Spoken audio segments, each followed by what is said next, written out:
आई किचनमध्ये नमस्ते. मी बनवते सुकटीचा आणि शेवग्याच्या शेंगाचा रस्सा.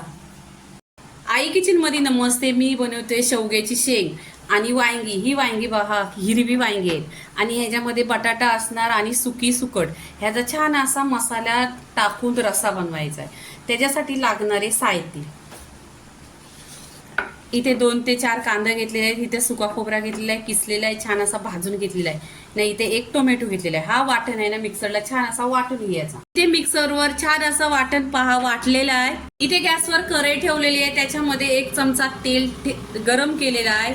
तेल गरम झाल्यानंतर आहे ना, इथे सुके मसाले आहेत. धना पावडर अर्धी चमचा, आगरी मसाला अर्धी चमचा, गरम मसाला पाव चमचा आणि हळदी पावडर अर्धी चमचा, काश्मीरी लाल मिरची पावडर 1 चमचा. तर माझ्या आहे ना गरम मसाल्याचा, धना पावडर, हे मसाले सगळं यूट्यूबवर आले, ते तुम्ही पहा.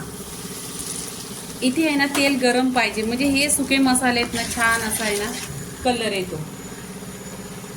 इथे ही सुकी सुकट आहे, ती छान अशी 1 ते 2 पाण्याने स्वच्छ धुवलेली आहे. धुवल्यानंतर आहे ना त्याच्यावर लिंबू पिळलेला आहे. आता लिंबू पिळल्यानंतर आहे ना खूप त्याला टेस्ट येतो, म्हणजे काय खुशबू वगैरे येतच नाही त्याचा, तर टेस्टी पण लागतं. आता इथे तेलात परतून घेतलेली आहे. तेलात पण परतल्यावर काय होतं, छान चविष्ट लागते. आता इथे जो आपण वाटण बनवलेलं आहे तो वाटण टाकायचा.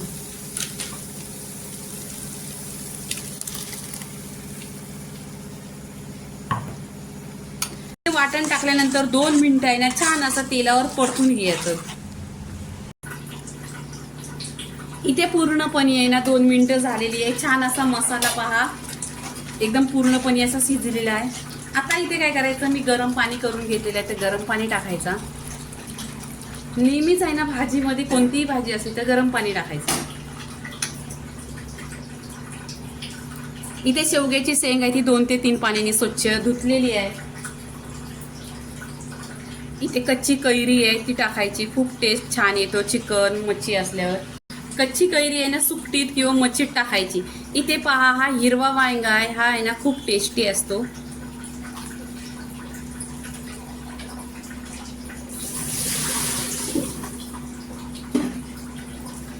इथे 1 बटाटा घेतलेला, तो पण टाकायचा याच्यामध्ये. छान असा आहे ना इथे मिक्स करायचा. 1 मिनिट छान असं मिक्स करून घ्यायचं. चवीनुसार मीठ टाकायचं. आता इथे काय करायचं, पूर्णपणे मिक्स झालं ना ते 10 मिनिटं छान असं फास्ट गॅसवर शिजवून घ्यायचं. इथे 10 ते 15 मिनिटं झालेली आहेत आणि छान असा रस्सा पहा, शेवग्याच्या शेंगाचा रस्सा छान इथे झालेला आहे. इथे आहे ना आपण कोथिंबीर टाकायची. कोथिंबीर टाकल्यानंतर इथे गॅस बंद करायचा. आता इथे आपली आहे ना सुकटीचा रस्सा शेवग्याच्या शेंगामध्ये पूर्णपणे झालेला आहे. शेवग्याची शेंग, सुकट, वांगा आणि बटाटा ही रेसिपी पूर्णपणे झालेली आहे. लाईक करा, शेअर करा, सबस्क्राईब करा आणि नेहमीच खात राहा. धन्यवाद.